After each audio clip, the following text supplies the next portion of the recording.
Hi friends, ఈరోజు మనం మాట్లాడుకుంటున్న టాపిక్ ఏంటంటే after Gachibowli and after central Hyderabad A location అయితే మనకి బాగుంటుంది. ఇన్వెస్ట్మెంట్ పరంగా కానీ, రెసిడెన్షియల్ పరంగా కానీ, కనెక్టివిటీ పరంగా కానీ, నెక్స్ట్ ఫ్యూచర్ డెవలప్మెంట్స్ వచ్చే పరంగా కానీ చూసుకుంటే కనుక ఒక ఏరియాని మనం ఐడెంటిఫై చేయడం జరిగింది. అదే ది బెస్ట్ లొకేషన్ అని చెప్పి ఇప్పుడు ఎక్స్పర్ట్స్ అందరూ చెప్తున్నారు అనమాట. ఎందుకంటే ఈ 2024 నుంచి ఈ ఏరియాకి కూడా మంచి పెద్ద ప్లేయర్స్ రావడం, మళ్ళీ నెక్స్ట్ బెస్ట్ కనెక్టివిటీ దొరకడం, అలాగే ఇండియాలో కూడా ఈ ఈ జోన్ గురించి కూడా అందరూ మాట్లాడుకుంటున్నారు. అదే మనం మాట్లాడుతున్న ఏరియా పేరు ఏంటంటే సౌత్ హైదరాబాద్. దీన్ని సౌత్ హైదరాబాద్ అంటారనమాట. సౌత్ హైదరాబాద్ ఏంటంటే ఆఫ్టర్ గచ్చిబౌలి ఏరియా, దీని తర్వాత చూసుకుంటే కనుక నెక్స్ట్ మంచి కనెక్టివిటీ ఉన్న ఏరియా చూసుకుంటే కనుక సౌత్ హైదరాబాద్. ఎందుకు సౌత్ హైదరాబాద్ అనుకుంటే గచ్చిబౌలిలో ఆల్రెడీ ప్రైజింగ్ పెరిగింది కాబట్టి ఇక్కడ పెద్ద ప్లేయర్స్ కానీ పెద్ద బిల్డర్స్ కానీ అందరూ కూడా చూసుకుంటే కనుక ఎయిర్పోర్ట్కి ముందు కనెక్టివిటీ ఏదైతే దొరుకుతుందో ఈ సౌత్ వైపు ఎక్కువ పెద్ద ప్లేయర్స్ అందరూ వస్తున్నారు అనమాట. ఎగ్జాంపుల్ చూసుకుంటే కనుక చాలా పెద్ద ప్లేయర్స్, మళ్ళీ మంచి మంచి మాల్స్ కానీ ఇది కానీ అంతా కూడా ఈ సౌత్ హైదరాబాద్ వైపే చూస్తున్నారు. అందులో బెస్ట్ థింగ్ ఏంటంటే రాజీవ్ గాంధీ ఇంటర్నేషనల్ ఎయిర్పోర్ట్. ఎప్పుడైతే ఎయిర్పోర్ట్ వచ్చిందో దీనికి మన గవర్నమెంట్ ఏం చేసిందంటే అప్పుడు గవర్నమెంట్ మంచి కనెక్టివిటీని ఇచ్చిందనమాట. అది ఓఆర్ఆర్ నుంచి కానీ, నెక్స్ట్ ఏంటంటే పివి నరసింహ ఎక్స్ప్రెస్ వే నుంచి కానీ మంచి కనెక్టివిటీ ఇచ్చింది. అలాగే ఇప్పుడున్న మన మొన్న రీసెంట్గా మన ముఖ్యమంత్రి గారు రేవంత్ రెడ్డి గారు ఆయన కూడా మంచి కనెక్టివిటీ ఉన్న ఫ్లైఓవర్ని కూడా ఇనాగ్రేషన్ చేయడం జరిగింది. అది doctor Manmohan Singh express way అనమాట. అది 4 కిలోమీటర్స్ ఉంటుంది అనమాట. దాంతో చూసుకుంటే కనుక ఈ సెంట్రల్ హైదరాబాద్ నుంచి కూడా ఈజీ కనెక్టివిటీ దొరికింది దీనికి. అందుకని ఏంటంటే ఇప్పుడు ఇక్కడ ఉన్న ప్రాజెక్ట్స్కి డిమాండ్ ఉంటుంది అనమాట. ఇక్కడ నుంచి జస్ట్ ఒక 20 మినిట్స్లో కోర్ సిటీ ఏదైతే ఉందో కోర్ సిటీకి వెళ్ళిపోవచ్చు. నెక్స్ట్ ఇక్కడ నుంచి 25 మినిట్స్లో ఫైనాన్షియల్ డిస్ట్రిక్ట్ కానీ, గచ్చిబౌలి కానీ, నెక్స్ట్ అప్కమింగ్ నియోపోలిస్ కానీ, ఒక 15 మినిట్స్లో చూసుకుంటే ఇంకో అప్కమింగ్ మనకి ఐటీ పార్క్ కూడా వస్తుంది. దాని పేరు బుద్ధివేల్ ఐటీ పార్క్ అనమాట. ఈ బుద్ధివేల్ ఐటీ పార్క్ కూడా జస్ట్ 15 మినిట్స్లో రీచ్ అవ్వచ్చు. నెక్స్ట్ ఇక్కడ మెయిన్ థింగ్ ఏంటంటే ఇక్కడ ఒక హైకోర్ట్ అనేది కూడా వస్తుంది అనమాట. ఒక 100 అబౌవ్ ఎకర్స్లో హైకోర్ట్ వస్తుంది. అందుకని చెప్పి ఏంటంటే this is the best location అనమాట. మనకి సిటీ నుంచి జస్ట్ 20-25 మినిట్స్లోనే ట్రావెల్ చేయొచ్చు. అది ఎస్ఎఫ్టీ రేట్ కూడా తక్కువ ఉంది. అందుకని చెప్పి ఏంటంటే చాలామంది బయర్స్ అందరూ కూడా ఇటుపక్క మూవ్ అవడానికి చాలా బాగా ప్లాన్ చేసుకుంటున్నారు. ఇందులో చూసుకుంటే ఇందులో మంచి అడ్వాంటేజెస్ ఏంటంటే పివి నరసింహ ఎక్స్ప్రెస్ వే.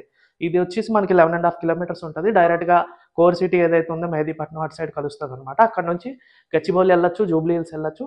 ఈ రైట్ సైడ్ వెళ్తే బేగంపేట కానీ, సికింద్రాబాద్ కానీ ఇది కూడా వెళ్ళొచ్చు. అది ఏంటంటే మనకి ఒక ఐటీ ఎంప్లాయీ జాబ్ చేసుకొని ఇటు కూకట్పల్లి వెళ్ళేదానికంట ఇటు పక్క వస్తే ఏంటంటే వాళ్ళకి ఈజీగా 20-25 మినిట్స్లోనే ఈ శంషాబాద్ ఏరియాకి రీచ్ అవ్వచ్చు అనమాట. అది కూడా ఇది చూసుకుంటే కనుక ఆల్రెడీ 8 లైన్ ఎక్స్ప్రెస్ వే ఇది. ఇప్పుడు దీన్ని 12 లైన్ కూడా ఎక్స్టెన్షన్ చేస్తున్నారు. నెక్స్ట్ మన రీసెంట్గా వచ్చిన గవర్నమెంట్ కూడా, కాంగ్రెస్ గవర్నమెంట్ కూడా, రేవంత్ రెడ్డి గారు కూడా ఇక్కడ నుంచి మెట్రో శాంక్షన్ చేశారనమాట. ఇందులో ఇక్కడ మంచి స్టాప్స్ వస్తున్నాయి. ఇక్కడ ఆరం గారు వస్తుంది, నెక్స్ట్ శాతంరాయ్, నెక్స్ట్ సిద్ధాంతి రైల్వే గేట్, నెక్స్ట్ శంషాబాద్ ఇలాగ వచ్చి ఎయిర్పోర్ట్లోకి వెళ్తుంది అనమాట. అందుకని ఇది ఏదైతే కనెక్టివిటీ ఉందో మంచి కనెక్టివిటీ అవుతుంది. అలాగే ఇది కూడా బెంగళూరుకి వెళ్తుంది అనమాట. NH44 అనేది ఇండియాస్ లాంగెస్ట్ హైవే, 3200 కిలోమీటర్స్. ఇది కాశ్మీర్ టు కన్యాకుమారి ఉంటుంది అనమాట. అందుకని ఏంటంటే ఈ బయట నుంచి వచ్చే ట్రాఫిక్ కూడా చూసుకుంటే కనుక బయట నుంచి బెంగళూరు ఐటీ కారిడార్లో జాబ్ చేసిన వాళ్ళు వీళ్ళందరూ కూడా హైదరాబాద్కి ఎంట్రన్స్ అయ్యేది ఇటుపక్క నుంచి ఎంటర్ అవుతారు. అందుకని వాళ్ళు కూడా ఇన్వెస్ట్మెంట్స్ ఏమైనా ఉంటే కనుక ఇక్కడే పెడుతున్నారు. అలాగే ఈ గచ్చిబౌలి నుంచి వచ్చే వాళ్ళకి కూడా చూసుకుంటే కనుక టైం ట్రావెల్ చాలా తక్కువ అవుతుంది. టైం ఇక్కడ నుంచి వాళ్ళు సిటీ వెళ్ళాలంటే 45 మినిట్స్ 1 అవర్ తీసుకునేది ఏంటంటే ఇక్కడ నుంచి 20-25 మినిట్స్లో వెళ్ళిపోతున్నారు. ఇప్పుడంతా సిటీ అంతా కూడా మనం టైంతో క్యాలిక్యులేట్ చేయాలి. ఒకప్పుడు చూసుకుంటే కనుక కిలోమీటర్స్తో క్యాలిక్యులేట్ చేసేవారు. మన తాతలీళ్ళు ఏంటంటే నడుచుకొని వెళ్ళేవారు కాబట్టి ఆ జనరేషన్ వరకు కిలోమీటర్స్తో ట్రావెల్ చేసేవాళ్ళు. ఇప్పుడు చూసుకుంటే ఎక్స్ప్రెస్ వే, ఓఆర్ఆర్, మెట్రోస్ ఇవన్నీ వచ్చాయి కాబట్టి ఇప్పుడు ఏంటంటే డిస్టెన్స్తో సంబంధం లేదు. మనకేంటంటే ఎంత డిస్టెన్స్ అయినా కానీ ఎంత టైంలో రీచ్ అవుతాం. టైం ఈజ్ వాల్యుబుల్ అనమాట. ఇప్పుడు మీరు ఫ్లైట్ చూసుకుంటే కనుక ఫ్లైట్లో మీరు ఎన్ని కిలోమీటర్లు వెళ్ళారు అనేది ఇది కాదు, జర్నీ టైం బట్టే మీకు దాన్ని బట్టే ఉంటుంది అనమాట. ఇప్పుడు మనం బొంబాయి వెళ్ళాలన్నా, చెన్నై వెళ్ళాలన్నా 1 అవర్లో వెళ్ళిపోతున్నాం. అలాగే ఏంటంటే మనకి ఇప్పుడు ఓఆర్ఆర్ పట్టుకుంటే డిస్టెన్స్ మ్యాటర్ కాదు. ఇక్కడ టైం జస్ట్ 20 మినిట్స్లో వచ్చేయచ్చు. సిటీ సెంటర్ నుంచి కూడా 20 మినిట్స్లో వచ్చేయచ్చు. నెక్స్ట్ వచ్చి ఐటీ హబ్స్ ఏదైతే ఫ్యూచర్ ఐటీ హబ్స్ ఉన్నాయో ఇక్కడ కూడా 15 మినిట్స్లో వచ్చేయచ్చు. నెక్స్ట్ అలాగే ఇంటర్నేషనల్ ఎయిర్పోర్ట్ ముందు ఉంటాం. ఆల్మోస్ట్ ఇంటర్నేషనల్ ఎయిర్పోర్ట్ కూడా దగ్గర ఉండడం వల్ల ఏంటంటే బయట నుంచి వచ్చే వాళ్ళు ఏంటంటే ఎయిర్ ట్రావెల్ ఎక్కువ చేస్తారు. అవుట్ ఆఫ్ స్టేట్ వాళ్ళు ఏంటంటే ఎయిర్పోర్ట్ నుంచే చూసుకుంటారు. మనం కూడా బయటికి వెళ్ళినప్పుడు ఎయిర్పోర్ట్ నుంచి చూసుకుంటాం కానీ సిటీ సెంటర్ నుంచి అయితే చూసుకోమన్నమాట. అలాగే ఎయిర్పోర్ట్ నుంచి సిటీ ఎక్కడ ఉందని చెప్పి బయటకు రాగానే ఫస్ట్ ఫేజ్ అయితే ఇటుపక్క కనిపిస్తుంది కన్స్ట్రక్షన్స్ అంతా కూడా. అలాగే ఇటుపక్క మాల్స్ కూడా వస్తున్నాయి కాబట్టి నెక్స్ట్ ఏంటంటే మాల్స్ ఎప్పుడైతే వచ్చాయో మీకు అది ఒకప్పుడు మనం చూసుకుంటే ఒకటే మాల్ ఉండేది 15 ఇయర్స్ బ్యాక్. ఎక్కడ మనకి ఖైరతాబాద్లో ఉండేది ప్రసాద్ దగ్గర. అలాగే మాల్ ఎక్స్టెన్షన్ అయ్యి అలాగే షరత్ మాల్, మన సృజన మాల్ వచ్చింది. తర్వాత ఏమో ఇన్ఆర్బిట్ వచ్చింది. లాస్ట్ ఒక 7 ఇయర్స్ బ్యాక్ ఐక్యా వచ్చింది. ఒక 3-4 ఇయర్స్ బ్యాక్ షరత్ మాల్ వచ్చింది. ఈ మాల్స్ ఎక్కడెక్కడైతే వచ్చాయో అక్కడంతా ప్రీమియం సొసైటీ అనేది ఫామ్ అయిపోయింది అనమాట. అలాగే ఇప్పుడు ఎక్కువ మాల్స్ వచ్చి మీకు ఈ శంషాబాద్ రోడ్లోనే వస్తున్నాయి ఎక్కువ మాల్స్ అనేవి.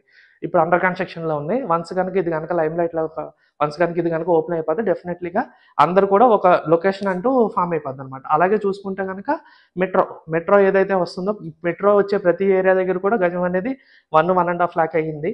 ఎస్ఎఫ్టీ రేట్ కూడా ఎక్కువ ఉంది. అందుకని మెట్రో కనెక్టివిటీ కూడా దొరుకుతుంది కాబట్టి మనం ఏదైతే కొత్త లొకేషన్ని మనం అనుకుంటున్నాం హైదరాబాద్ నెక్స్ట్ ఎక్కడ మూవ్ అవుతుంది అనుకుంటూ చూసుకుంటే కనుక బెంగళూరు హైవే సైడే మూవ్ అవుతుంది అనమాట. అంటే గచ్చిబౌలి సైడ్ ఆల్రెడీ ఎఫర్డబిలిటీ కోల్పోయాం మనం. అలాగే ఇప్పుడు ఏంటంటే ఇది ఒక మనకి ఛాన్స్ దొరికింది అనమాట. ఇప్పుడు ఇక్కడ ఇన్వెస్ట్ చేసి కనుక ఇక్కడ కన్స్ట్రక్షన్ కానీ హౌసింగ్ కానీ ఏదన్నా కానీ కనుక ఇక్కడ మంచి లొకేషన్ అనేది ఇది అవుతుంది అనమాట. అలాగే ఓఆర్ఆర్కి లాన్ ఉంటుంది ఈ ఏరియా చూసుకుంటే. నెక్స్ట్ రీజనల్ రింగ్ రోడ్ వచ్చినా కానీ ఈ ఏరియాకి డోకాలేదు. ఇంకా ఇది ప్రైమ్ లొకేషన్ అవుతుంది, ఇంకా దగ్గర అవుతుంది అనమాట. అలాగే కోర్ సిటీ ఏదైతే సెంట్రల్ హైదరాబాద్ ఉందో ఇక్కడ నుంచి జస్ట్ 25-30 మినిట్స్లోనే రీచ్ అవ్వచ్చు. ఓఆర్ఆర్ వరకు కూడా చూసుకుంటే కనుక ఎటు నుంచి చూసుకున్నా నెంబర్ ఆఫ్ కనెక్టివిటీస్ ఉన్నాయన్నమాట. నెక్స్ట్ ఇక్కడ ఫ్యూచర్ సిటీ కూడా రాబోతుంది కాబట్టి ఇది కూడా హైవేకి ఇటు ఆల్రెడీ ఎగ్జిస్టింగ్ ఐటీ పార్క్స్ ఉన్నాయి, ఇక్కడ రాబోతున్నాయి. ఇది ఎయిర్పోర్ట్ ఉంది, ఇక్కడ ఫ్యూచర్ సిటీ అవుతుంది. అంటే సెంటర్ ఏమవుతుంది, ఇదే సెంటర్ అవుతుంది. సిటీకి కూడా మీరు చూసుకుంటే ఇదే సెంటర్ అవుతుంది. ఇలాగ సౌత్ పార్ట్ అనేది మధ్యలో ఉంచి వెళ్తుంది అనమాట. ఇది వెస్ట్ పార్ట్ ఆల్రెడీ డెవలప్డ్, అక్కడ ఆల్రెడీ రేట్స్ పెరుగున్నాయి. 1,50,000, 2 లక్షలు, 3 లక్షల రూపాయలు స్క్వేర్ యార్డ్ వెళ్ళిపోయింది కాబట్టి దాని ఇన్వెస్ట్మెంట్ ఎస్ఎఫ్టీ రేట్ కూడా ఎక్కువ ఉంది కాబట్టి లివింగ్ ఉండడానికి కూడా ఇది బాగుంటుంది. Next investment point of view అప్పుడు చూసుకుంటే ఇది ఆల్రెడీ బాగుంటుంది. కనెక్టివిటీ టైం బట్టి చూసుకుంటే దీన్ని బీట్ చేసే టైం అయితే ఏరియాలో లేదనమాట. ఇదే పర్ఫెక్ట్గా. అది ఎయిర్పోర్ట్ కూడా మనకి హైదరాబాద్లో ఎన్నైనా ఐటీ పార్క్స్ ఉండొచ్చు, ఫార్మా పార్క్స్ ఉండొచ్చు, మాల్స్ ఉండొచ్చు, అన్నీ ఉండొచ్చు. ఎయిర్పోర్ట్ మాత్రం ఒకటే ఉంటుంది. ఆ ఎయిర్పోర్ట్ అనేది శంషాబాద్ ఎయిర్పోర్ట్. ఇండియాలోనే పెద్ద ఎయిర్పోర్ట్ ఇది. జాగ్రఫీగా 5,500 acres ఎయిర్పోర్ట్. ఇందులో కూడా మాల్స్ వస్తున్నాయి, ఇంకా పెద్దది అవుతుంది, రన్వేస్ వస్తున్నాయి, ఎంప్లాయ్మెంట్ వస్తుంది. కాబట్టి ఎవరైనా కనుక బయట నుంచి చూసుకున్న ఎన్ఆర్ఐసి అట్లా చూసుకుంటే ఇక్కడ నుంచి క్యాల్కులేషన్ స్టార్ట్ చేస్తున్నారు. అందుకని చెప్పి ఏంటంటే ఈ సరౌండింగ్ లొకేషన్స్ ఏదైతే ఉన్నాయో అదంతా కూడా ప్రీమియం లొకేషన్స్ కింద ఫామ్ అవుతున్నాయి అనమాట. అది కూడా ప్రైస్ కూడా బడ్జెట్ ఎఫర్డబిలిటీ ఉంది. గచ్చిబౌలి దగ్గర ఎవరైతే ఇన్వెస్ట్ చేయలేకపోయారో వాళ్ళకి ఇది మంచి ఆప్షన్ కింద చెప్పుకోవచ్చు. హాయ్ ఫ్రెండ్స్, ఇప్పుడు మనం శంషాబాద్ దగ్గర ఉన్న గేటెడ్ కమ్యూనిటీ ప్రాజెక్ట్ ఏదైతే మన బెస్ట్ బడ్జెట్లో ఉంది, ఏదైతే బెస్ట్ ఇన్వెస్ట్మెంట్ అవుతుంది, నెక్స్ట్ మంచి రెంటల్ ఈల్డ్ వచ్చేది, నెక్స్ట్ సెక్యూరిటీ పరంగా కానీ, గేటెడ్ కమ్యూనిటీ పరంగా కానీ, అప్రిషియేషన్ పరంగా కానీ, కనెక్టివిటీ పరంగా కానీ, ఫ్యూచర్ డెవలప్మెంట్స్ పరంగా కానీ మనం ఒక ప్రాజెక్ట్ని ఐడెంటిఫై చేయడం జరిగింది. ఆ ప్రాజెక్ట్ పేరు సుచర్ ఇండియా టేల్స్ ఆఫ్ గ్రీక్. ఇది చూసుకుంటే luxury suits and studio apartments అనమాట. ఈ ప్రాజెక్ట్ అరౌండ్ వచ్చి మనకు చూసుకుంటే 2.5 acres ఉంది. ఇదంతా కూడా 2 BHK అపార్ట్మెంట్ ఫ్లాట్స్ అనమాట. ఇవి చూసుకుంటే 800 SFT to 945 SFT వరకు ఉంటుంది. ఇందులో వచ్చి 328 ఫ్లాట్స్ వస్తాయి. ఇదంతా 2 bedroom కింద ఉంటుంది అనమాట. ఇందులో మంచి ఎమ్యూనిటీస్ ఇవ్వడం జరిగింది. ఇది చూసుకుంటే కనుక ఎయిర్ కండిషనర్, లాంజెస్ కానీ, ఫిట్నెస్ ఇది కానీ, ఇలా మళ్ళీ వర్క్ డెస్క్స్ కానీ, ఇందులో ఇండియాలోనే first time work from home concept కూడా ఇంట్రడ్యూస్ చేయడం జరిగింది అనమాట. Medical rooms, private work corners, multipurpose room, children play area, tennis courts, super market, party hall, restaurants, ATM, exercise hall ఒకటి, కన్వీనియన్స్ స్టోర్ ఒకటి, swimming pool, yoga rooms, ఇంకా spa, water fountains, pets park అన్నీ ఇవ్వడం జరిగింది అనమాట. ఇందులో ఇది వచ్చేటప్పటికి ఆల్మోస్ట్ 80 to 90% కన్స్ట్రక్షన్ కూడా అయిపోయింది. ఇది ఇన్వెస్ట్మెంట్ పరంగా కూడా బాగుంటుంది. నెక్స్ట్ ఇక్కడ దగ్గరలోనే మెట్రో స్టేషన్ కూడా జస్ట్ 100 to 200 మీటర్స్లో మెట్రో స్టేషన్ కూడా రాబోతుంది. శాతంరాయ్ మెట్రో స్టేషన్ అనమాట. ఆ మెట్రో స్టేషన్ వచ్చినప్పుడు గ్యారంటీగా అప్రిషియేషన్ కూడా అవుతుంది అనమాట. జస్ట్ 2 to 300 మీటర్స్లోనే మనకి ఎక్స్ప్రెస్ వే కూడా ఉందన్నమాట.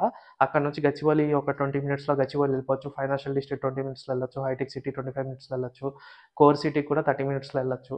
అలాగే మనకి లక్డీ కప్పులు కానీ ఇవన్నీ కూడా 25 to 30 minutesలో వెళ్ళిపోవచ్చు.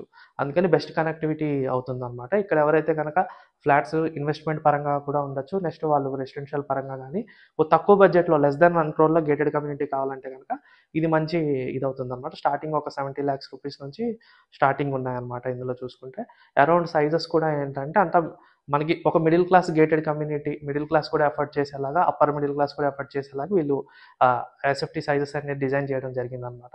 నెక్స్ట్ ఏంటంటే ఈ బెంగళూరు హైవే కూడా ఎక్స్టెన్షన్ అవుతుంది, 12 lane express way future development కింద. నెక్స్ట్ ఏంటంటే ఆల్రెడీ మెట్రో కూడా రాబోతుంది కాబట్టి ఈ ఏరియా అనేది మనకి గ్యారంటీగా ఈ ప్రాజెక్ట్ పరంగా కూడా చూసుకుంటే సరౌండింగ్ కూడా 2-3 malls రాబోతున్నాయి, షాపింగ్ మాల్స్. దాంతో ఈ ప్రాజెక్ట్ కూడా గ్యారంటీగా హైలైట్ అవ్వబోతుంది అన్నమాట ఈ ఏరియాకి. మనం ఇప్పుడు ఒకసారి వెళ్ళి బయట ఉన్న ప్రాజెక్ట్ని చూద్దాం. ఇదే మన ప్రాజెక్ట్ అండి. శాతంరాయ్ దగ్గర ఉన్న శంషాబాద్ ముందు ఏదైతే శాతంరాయ్ ఉందో శాతంరాయ్ దగ్గర ఉన్న ప్రాజెక్ట్ ఇది. ఇందులోనే క్లబ్ హౌస్, స్విమ్మింగ్ పూల్ కానీ, మళ్ళీ చాలా ఫెసిలిటీస్ కూడా గేటెడ్ కమ్యూనిటీ ఫెసిలిటీస్ అన్ని కూడా ఇందులో ఇవ్వడం జరుగుతుంది. ఇక్కడ జస్ట్ ఒక 200 మీటర్స్లో మెట్రో స్టేషన్ రాబోతుంది, మాల్ రాబోతుంది. ఇదేంటంటే అప్పర్ మిడిల్ క్లాస్కి ఏదైతే గేటెడ్ కమ్యూనిటీ కావాలో వాళ్ళకి సిటీలో ఉన్న స్టాండ్ లోన్ ప్రైస్కే గేటెడ్ కమ్యూనిటీ ఇస్తున్నారు అనమాట. ఇక్కడ శంషాబాద్ దగ్గర ఉన్న ఈ శాతంరాయ్ దగ్గర ఉన్న ఏరియాలో ఇది మన పెద్ద మంచి ప్రాజెక్ట్ ఇది. ఆల్రెడీ విల్లాస్ కూడా ఉన్నాయి. ఇక్కడ చూసుకుంటే రెడీ టు ఆక్యుపై విల్లాస్ ఉన్నాయి. ఇక్కడ ఆల్రెడీ చాలా ఫ్యామిలీస్ కూడా స్టే చేస్తున్నారు. అంత లగ్జరీ విల్లాస్ అనమాట. ఈ లగ్జరీ విల్లాస్ పక్కనే అనుకునే మంచి కమ్యూనిటీలో గేటెడ్ కమ్యూనిటీ ఫ్లాట్స్ కూడా కడుతున్నారు. ఇదంతా మంచి లొకేషన్ అవ్వబోతుంది. ఇప్పుడు చూసుకుంటే దీనికి సంబంధించిన మోడల్ ఫ్లాట్ కూడా ఒకటి రెడీ చేయడం జరిగింది. మోడల్ ఫ్లాట్ని కూడా ఇప్పుడు మనం ఒకసారి చూద్దాం. ఇది మోడల్ ఫ్లాట్ అండి. ఇది దీనికి సంబంధించింది. ఇది హాల్ అన్నమాట. ఇది లివింగ్ రూమ్. ఇది ఓకే. ఇది వచ్చేటప్పటికి ఇది బెడ్రూమ్. ఇది మాస్టర్ బెడ్రూమ్. ఇది మాస్టర్ బెడ్రూమ్. మంచి లగ్జరీ ఫీచర్స్తో మంచి లొకేషన్లో వీళ్ళు ఇవ్వడం జరుగుతుంది. క్వాలిటీ ఆఫ్ కన్స్ట్రక్షన్ కూడా చాలా బాగుంది దీనిది. ఇది కామన్ టాయిలెట్. ఇది వచ్చి కిచెన్. ఓకే. ఇది వచ్చి యూటిలిటీ.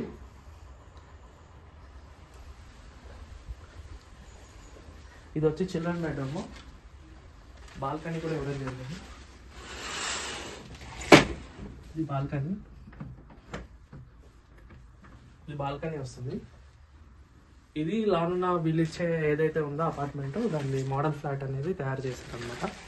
ఇంటీరియర్ అనేది మన స్టైల్ తగ్గట్టుగా తయారు చేయించుకోవచ్చు. ఎవరు టేస్ట్ వాడుకుంటారు అన్నమాట. ఇది చూసుకుంటే ఫ్లాట్ సైజు తక్కువ మనం అనుకుంటాం, కానీ ఏదైతే మన ఇంట్లో ఫర్నిచర్ సైజ్ కనుక కొద్దిగా తక్కువ ఉంటే కనుక గ్యారంటీగా మనకి 1000 SFT లాన్ ఫ్లాట్ కూడా మనకి ఎక్కువ లాగానే ఉంటుంది అనమాట. ఫర్నిచర్ కనుక ఎక్కువ పెట్టుకుంటే మనం 1500 SFT ఫ్లాట్ కూడా చిన్నదిలాగా అనిపిస్తుంది మనకి. ఈ రోజుల్లో చూసుకుంటే అంతా మైక్రో ఫ్యామిలీస్ ఎక్కువ ఉన్నాయి కాబట్టి ఏంటంటే ఈ సైజెస్ని డిజైన్ చేయడం జరిగింది వీళ్ళు. ఇందులో ఏంటంటే మనకి తక్కువ కాస్ట్లోనే గేటెడ్ కమ్యూనిటీ వస్తుంది. లెస్ దెన్ 1 crore వస్తుంది. అన్ని ఫీచర్స్తో పాటు వస్తుంది. ఏదైతే మనకి 2 crores గేటెడ్ కమ్యూనిటీలో వచ్చే ఫీచర్స్ ఉన్నాయి, ఈ దగ్గర 70 to 80 lakhs ఫీచర్స్ వస్తున్నాయి అనమాట. అలాగే ఆల్మోస్ట్ కన్స్ట్రక్షన్ కూడా 85%, 95% కన్స్ట్రక్షన్ అయిపోయింది కాబట్టి ఇదేంటంటే తొందరగానే మనకి ఆగస్ట్ నుంచి డిసెంబర్ లోపు ఈ రెండు లోపే వీళ్ళు ప్రాజెక్ట్ కూడా హ్యాండ్ ఓవర్ చేయడం జరుగుతుంది అనమాట. ఆల్రెడీ కంటిన్యూగా వర్క్ అవుతుంది మనం చూసుకుంటే కనుక. థ్యాంక్ యూ సో మచ్ అండి. ఏదైనా డౌట్స్ ఉంటే కనుక ఈ నెంబర్కి కాల్ చేయండి.